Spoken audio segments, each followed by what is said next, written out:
Sancho to be sold, that money to be used for Ivan Toney. Where's that come from? I'm going to tell you. I'm going to get into details on that one amongst a lot of other things. United tax seems to be back again with Xander Berg. Anyway, I was going to say Fofana, and it's not a Fofana. Fofana looks like he's going to be cheaper than Xander Berg. What the hell is going on there? Why is the pricing so different from one player to the next? Manchester United have been in communications with Fofana for weeks now, according to Sky, and so much more. Agate's still top target. A lot of people are saying the same thing. And Amrabat definitely not forgotten about by Ten Hag. We've got plenty to get into. The top story, definitely Jadon Sancho and the news coming out that United, and again, keep getting linked with Ivan Toney. It is player for player at Manchester United right now. If we sell a player in a certain area, we bring in a player in that area. It is going like clockwork, except for the deals actually getting a here we go and confirmed. This is Forever United TV. We're going through all of your headlines this lunchtime, getting your thoughts, your comments in the live section. Please give the video a like. 700 likes is your target for the video, guys. Thank you. Make sure you do hit that subscribe button. Plenty of you already have this morning. Thank you for that again. But yeah, if you are just tuning in, only 50% of you still are subscribed to the ones that are watching. So please give the video a like and subscribe at the same time, guys. You won't miss out on any content for Manchester United or any news that's going on. Into the news we go. Let's get into the depths of what's happening with Manchester United. The Toney story does not go away. First of all, though, Jadon Sancho and why Toney is available for Manchester United or affordable for Manchester United. United can only bring in any players apart from the obvious. We've got money aside for a midfielder, money aside for a defender, centre-back, centre-mid. We know that Mazraoui is going to come in for Wan-Bissaka. Someone like Xander Berg would possibly be someone for McTominay if he was sold. If United were to sell Jadon Sancho, then Manchester United could bring in another forward to liven up that strike force. Worries about injuries with Rasmus Højlund and everything squad depth-wise in that forward line. Lack of goals and everything, all the problems we've had. United needs, we need to be able to make sure that we have got adequate cover going into this season. Definitely with the concerns with Højlund anyway. We've still not seen Xerxes play yet. And then you're relying on what? Sancho, Rashford and Bruno Fernandes as your nines, your false nines. It's not going to work for United. We know this isn't going to work. So, Jadon Sancho is the key to possibly bringing in an out-and-out forward, i.e. number 9, i.e. Ivan Toney. Now, the news has come out for Ivan Toney. United being still interested in Toney for a while now, but we know we can't afford him. We know that's clear.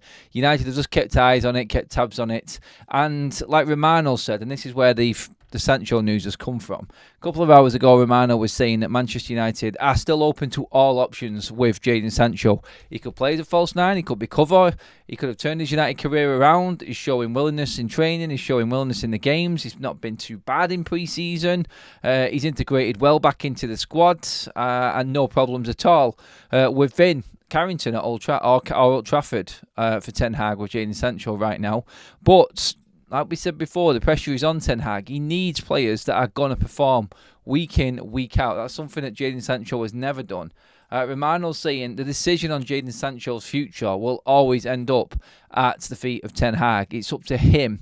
The club are willing to sell, and PSG, as we know, and we talked about on plenty of shows before this one, are well and truly interested in Jadon Sancho. We talked this morning about Bayern Munich now taking Desiree Doué when United fund that deal, buying Matthias de Ligt. Bid waiting to go in for that again still.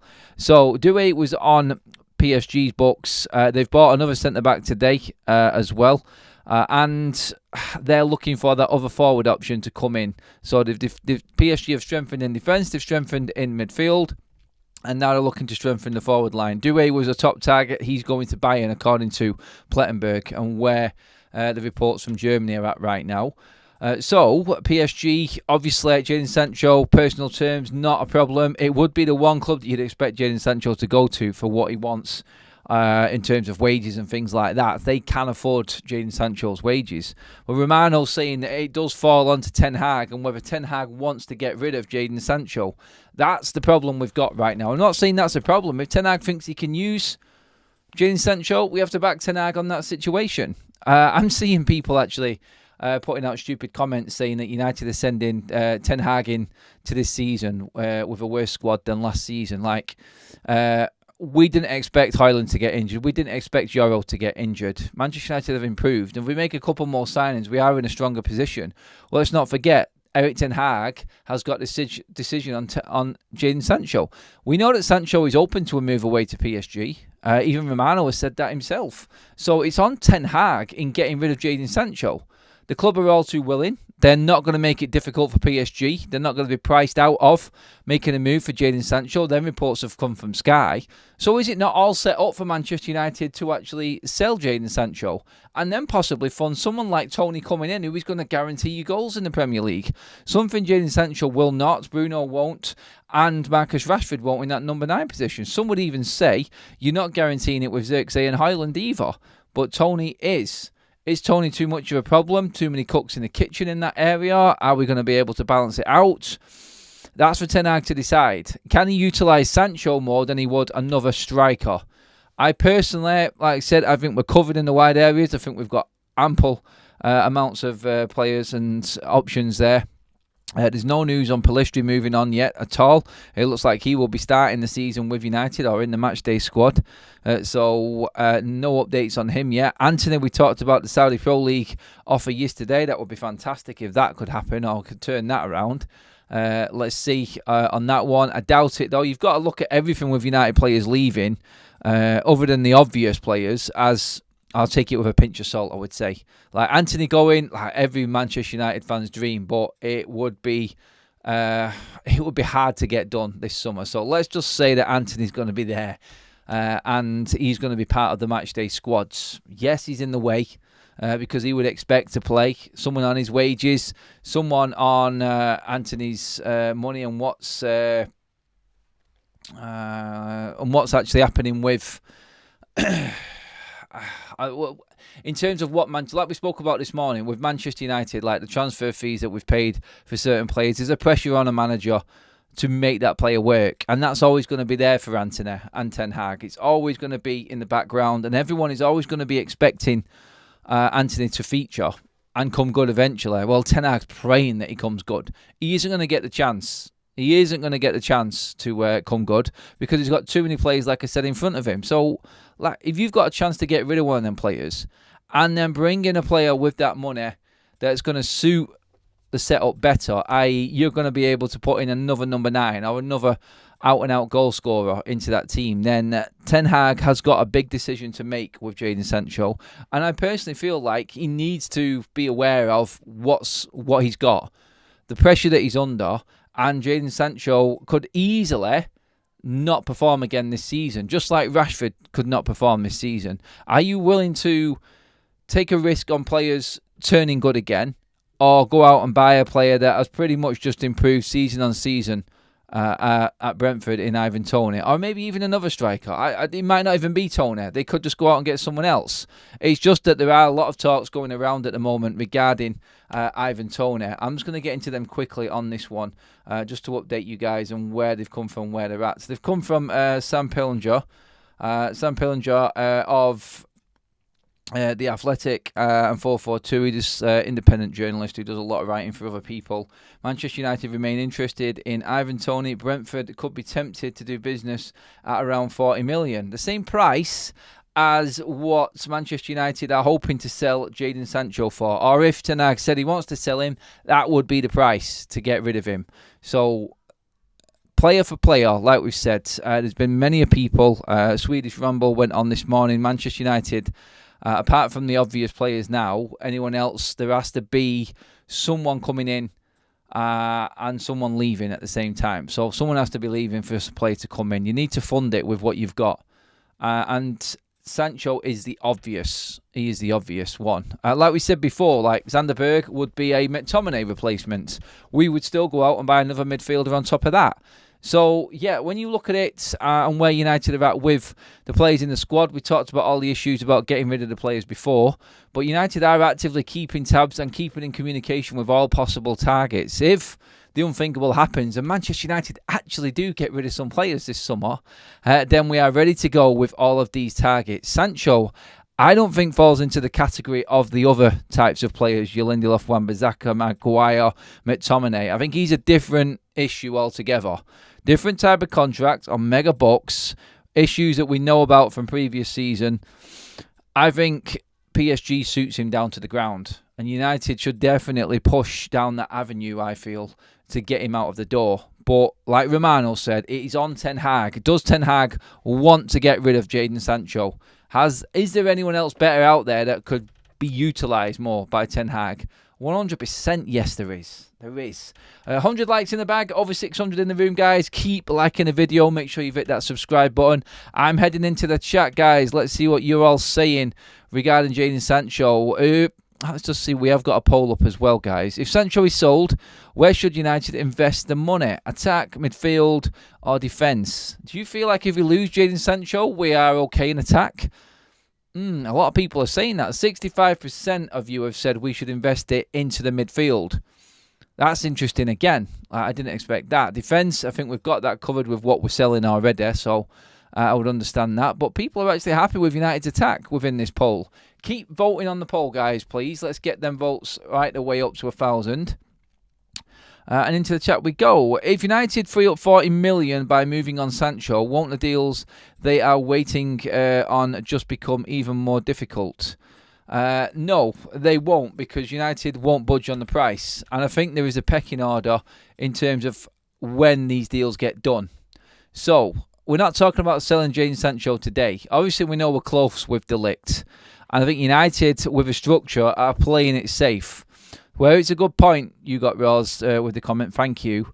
Yeah, other clubs may see United actually earning more money and therefore actually asking United for more of that. Saying you can afford it now you've sold him. He isn't going to get sold in the next week. I think Jadon Sancho is one of them players that, and one of them transfers that will go right to the wire. He will be a deadline day. Something like that. Manchester United make a crazy move. Look, I don't like deadline day. I don't like going all the way to the wire and having all of this. It's exciting and things like that.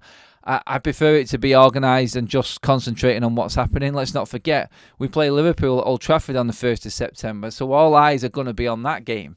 So I don't like it. I'd rather get business done, but I understand that when push comes to shove and you want to get a deal done, there are a lot of things that move around on that last day or them last couple of days, and teams are that desperate they drop the price. You have to play the transfer window game.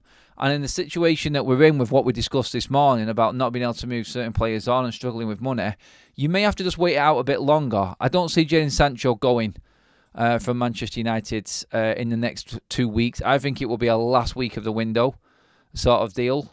And I think that's when United will strike with Jadon Sancho, if we are going to. I think Ten Hag may even use him in them first few games. Should he be using him with everyone else that's ahead of him? I mean, Jadon Sancho might be looking at them first few games and go to Ten Hag. Look, I know we've made up and everything like that, but am I going to play? You're not going to get in front of Ahmad. You're not going to get in front of Rashford. You're not going to get in front of Garnacho. You're not going to get in front of Xerxes or Rasmus Højlund when he's fit. So really, no, Jadon, you're not. All right, let's move on. Let's get a deal done. That's hopefully what happens anyway. Hope we are improved. The midfield is worse. Varane is currently better than Euro, and Xerxes is a gamble. Compass Smurf says, look, you can't count for injuries. You can't in a transfer window. Honestly, for two of our youngest and best players to actually go off injured in the same game, is absolutely, it's unthinkable. It's a nightmare, isn't it? It is. But still, you can't count that in. They will be back this season. And with plenty of time for United to salvage. Look, you look at Liverpool. Yeah, they beat us in pre-season. That's one of the 3 games before this window shuts in the Premier League. Brighton, we beat them last season. Fulham, I think we can take them at home. Have we got enough in our squad with the players that we've got injured right now and everyone else available to beat them 3 teams? Well, yes, we have, because we did it last season with worse squad than what we've got right now. So let's not use these first 3 games of the season, while the window's still on, as an excuse. We've got more than enough now. Let's get into where we can with these deals, get them over the line. If it takes till the end of the window and last day, deadline day, gut-busting efforts to try and get players in, so be it. We just got to do what we got to do right now at Manchester United. Who says Sancho wants to move to PSG? Who knows what's the fee United want for him? It's all overpriced, like McTominay. Romano has said that he wants to move. We've also had talks from other journalists saying he would like to move. Personal terms are not going to be a problem. So we're going off that news, really, Chris. The squad currently is worse off than last season. I hope we improve it ASAP. It's not. It's just that we've got injuries. So, yeah. It's only the midfield area that was probably worse. But we know we're trying to bring 2 midfielders in. So let's just look at it that way. Yeah, you can look at it glass half full, which is what everyone's doing with the current situation. But we're still a little bit away from the kickoff. And I think the team is strong enough to beat Fulham. It gives you another week, a bit more time to get deals done. I think we're strong enough to beat Brighton. I don't think they've improved massively from last season. And Liverpool, well, that's an either way game, innit? Even if United had 3 new signings in, we could be smashed by Liverpool. Last season, we took, what did we take off Liverpool? 2 draws and a win last season, and everyone writ us off in them games with this same squad, if not worse than what it is now. So no excuse for the opening to the season at all. I'm not having it. No excuses. City, Fulham, Brighton, and then Liverpool, 2 players in, 1 croc. Doesn't look promising. Does it not? We beat all of them 3 teams last season with a worse squad than what we've got available to us. So really, is it that bad? Again, people not looking into it fully, I don't think. They're just looking at it as like horrible worst case scenario right now. I do get it. I understand like it doesn't look great, but still, I think we are definitely in a decent enough place. We've got enough fit players, better players that we had available for all 3 of them games last season and the equivalent. So I'm not worried too much. I expect United to still win them games, and I won't be happy if we don't.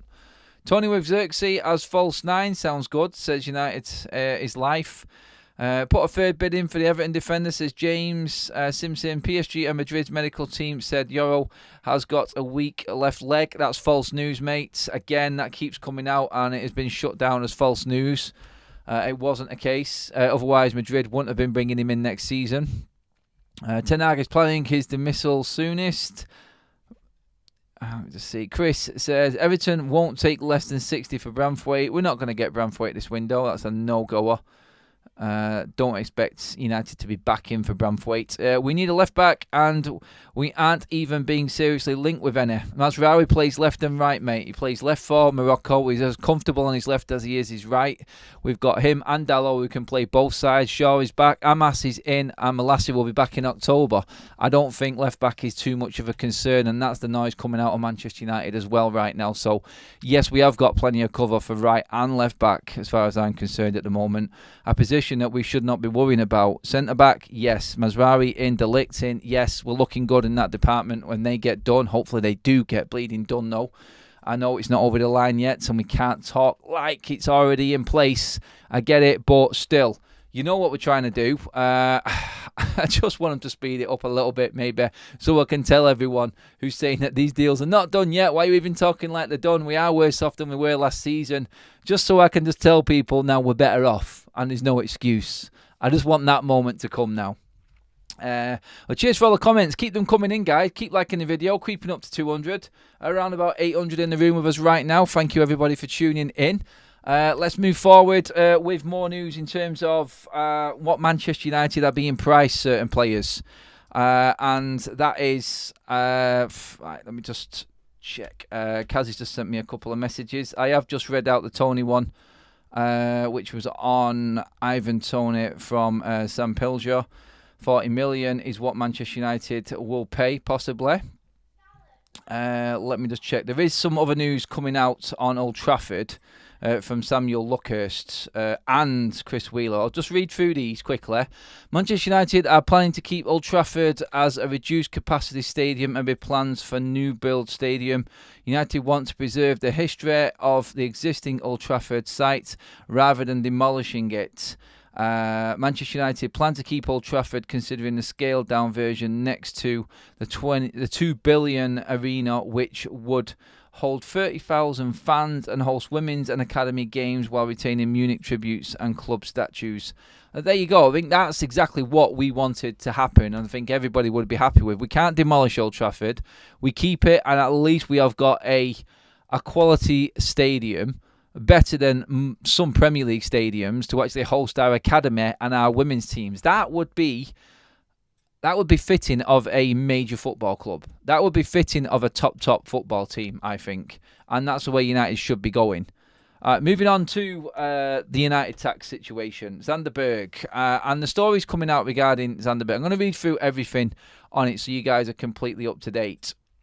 So, there is updates coming out from quite a few sources actually on this one. But I'm just going to get down to...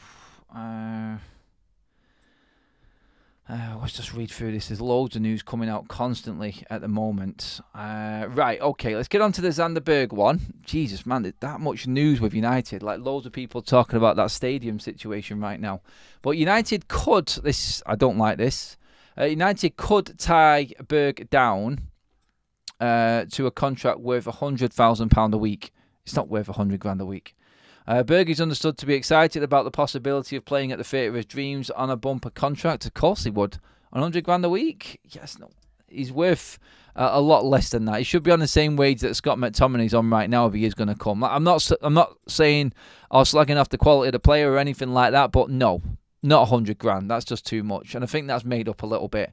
Berg's dream move will only happen if United lets somewhere close to hitting Burnley's asking price. They will demand up to $30 million for Berg, with United eyeing a bid for the Norwegian.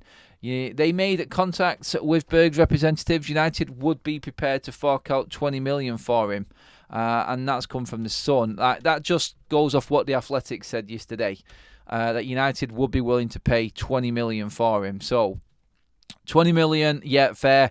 If Burnley want $30 million for him, then it's not going to happen. United won't spend that. They won't spend more on Berg than what they're selling Scott McTominay for.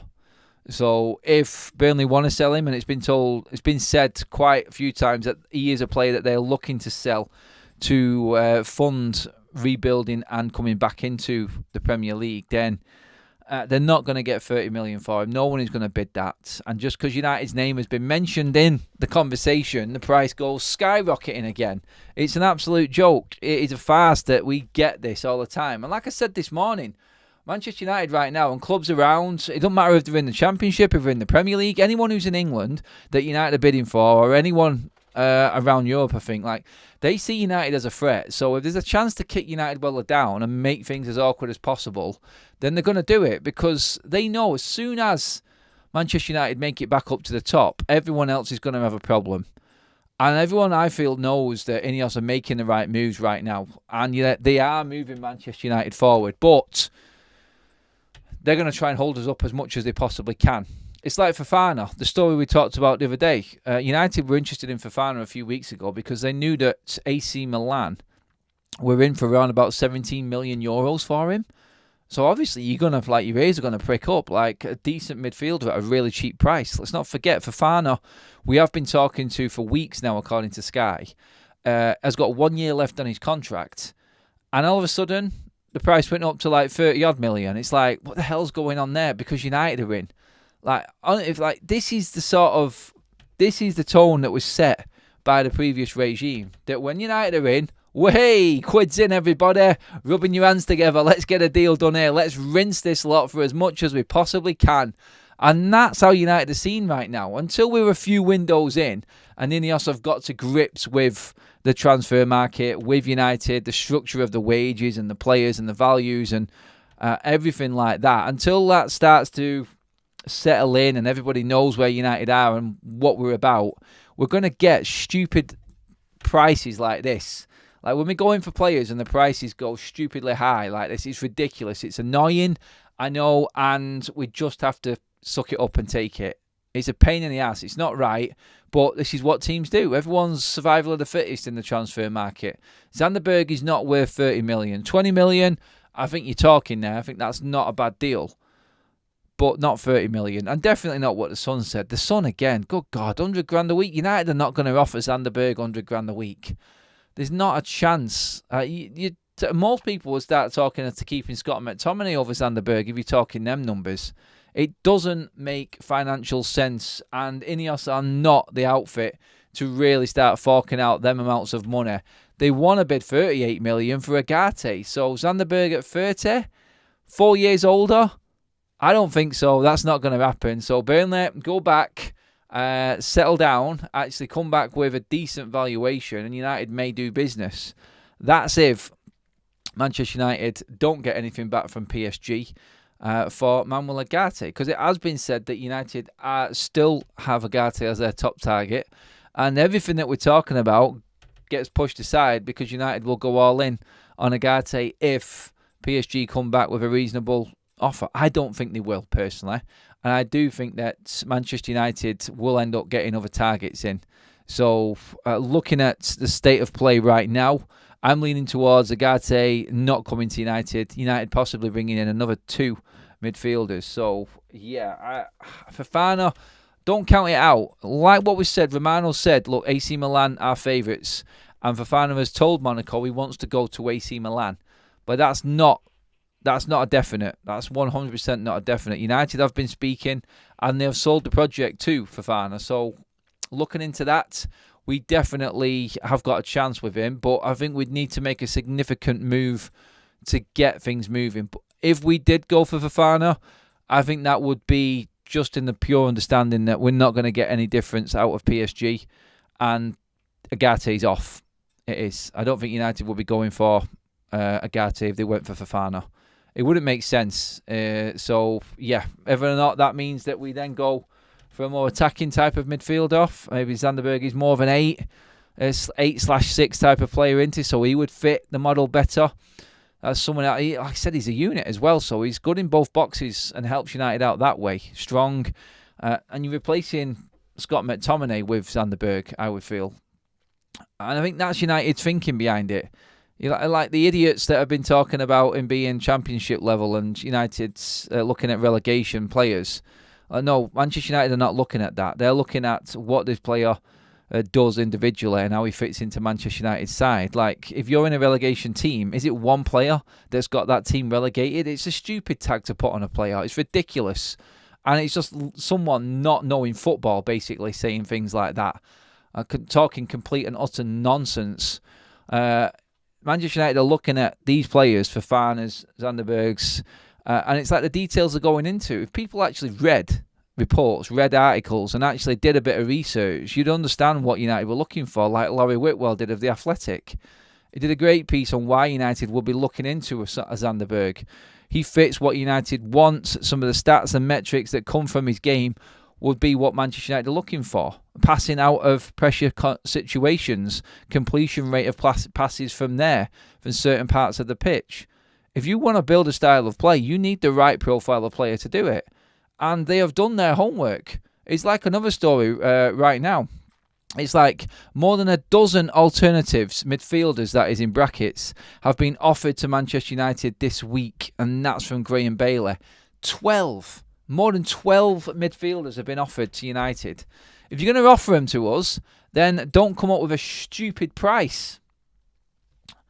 Let me just see what else we've got now. Oh, yeah, we have got some more news coming up. Yeah, here we go, guys. Yep. As soon as Ugarte went down, I told you. What did I say? What did I say on that stream?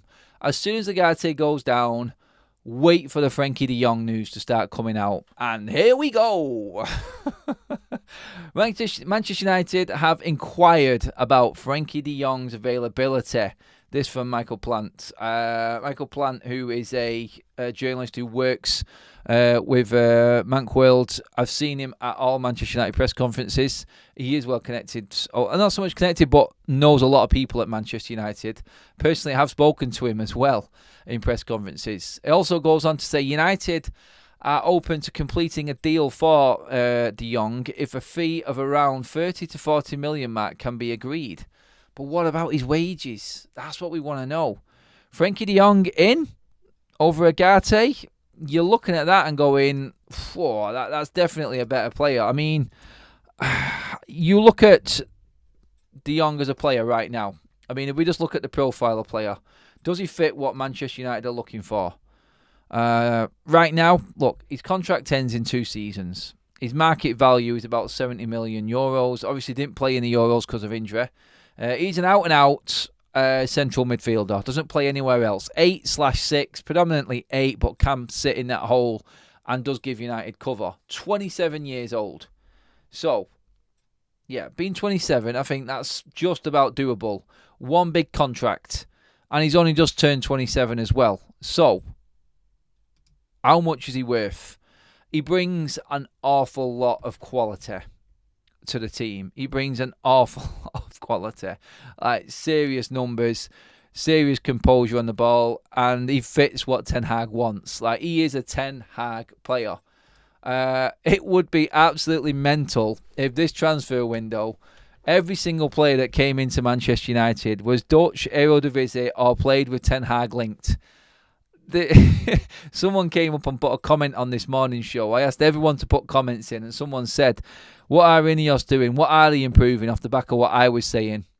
And that was that all we're doing is giving Ten Hag the players that he wants.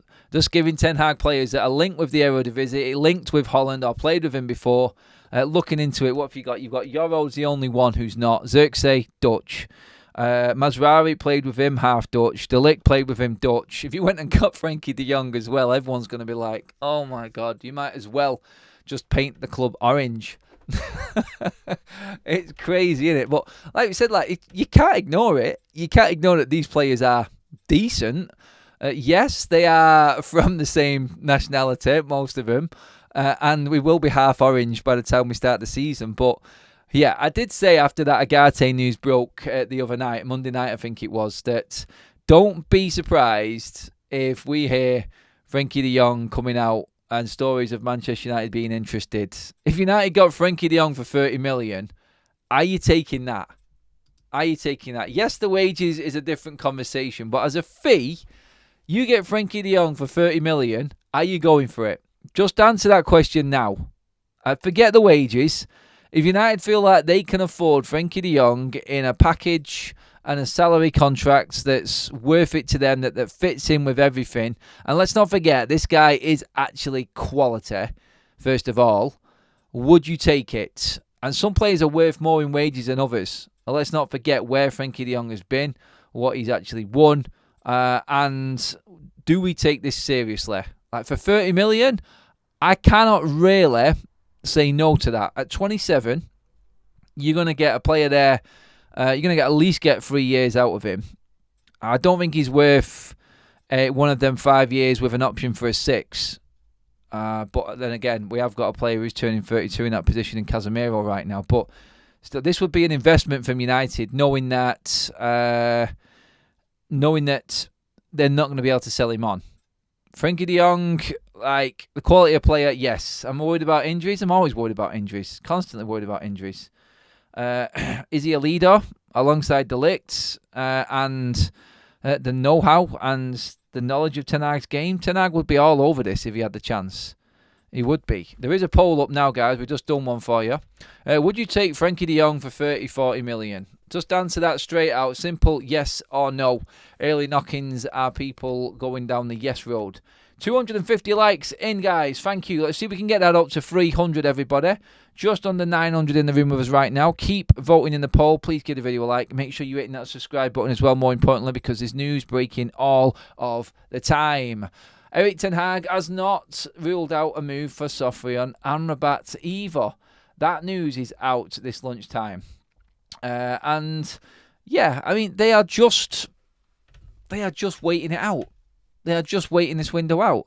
It's like with that news that came out there, like Manchester United from Graham Bailey have been offered over a dozen midfielders over the last 2 days since we turned down Agate. United will be looking at all sorts of possibilities, going from deals that can get done now to deals that we can get done at the end of the window. They will just be crunching numbers and doing everything they possibly can to give Manchester United the best opportunity to get back into the Champions League. Because let's not forget, Champions League, like we said this morning, funds a lot of transfer windows going forward as well. Being in the Champions League consistently definitely helps Manchester United out in so many different ways. Financially, players that are coming in, attracting players, new sponsorships, like everything just goes up. I would sell Garnacho tomorrow and Højlund not good enough. That's a bit harsh, Andrew. Come on, mate. Frenkie de Jong consistently stated he didn't want to come to United. For me, that's enough to completely rule him out. I don't feel that Manchester United ever stood a chance with Frenkie de Jong. I'm sort of with Graham on that one a little bit there. He sort of moves into the Gareth Bale bracket, doesn't he? Chance, continuously turned it away. Never made it clear that he wanted to come. We've got players that are desperate to come to Manchester United. Do we take them more over the players like Frenkie de Jong that we're having to convince to come to United? Henry says, if we keep getting Dutch players, we will have to change our nickname to from the Red Devils to the Tulips. What do you think, Adam? Don't rub it in, mate. Chris, plenty of class players in the EFL. People need to stop expecting massive signings from big clubs. Toney and Watkins both came from the EFL.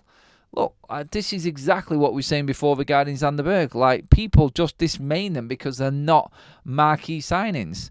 It's like people saying, talking about what are the good attributes to Xander Berg. Like, why are we looking at a championship player? What does he bring? Is he good enough? Do them people even know or watch Xander Berg?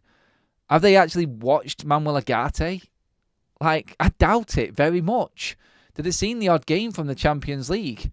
Like, you only have to look at what these players do in big games.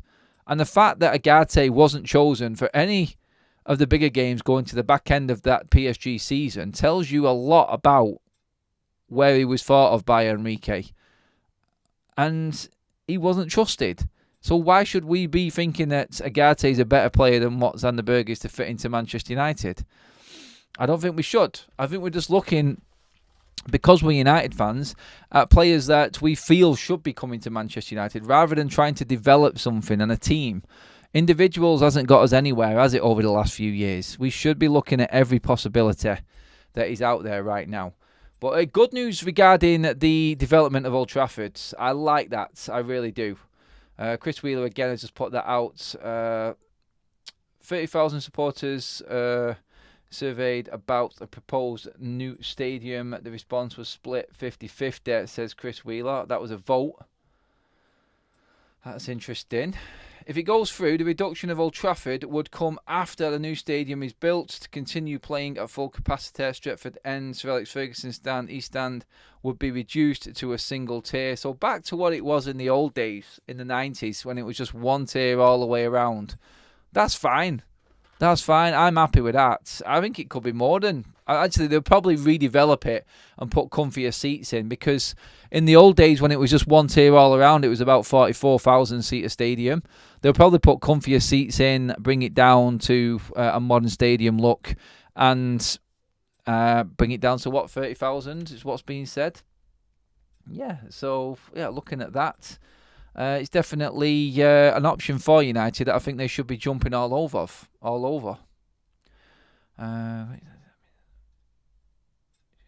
Yeah, there's loads of like little mini scouting reports going out right now. Loads of little snippets of news coming out. I think I've spoken about 7 or 8 players just on this one stream alone, with what Manchester United have been linked with or appreciates. That's a word, isn't it? Where Ineos are going, we will sign Weghorst on deadline day, says Domingo.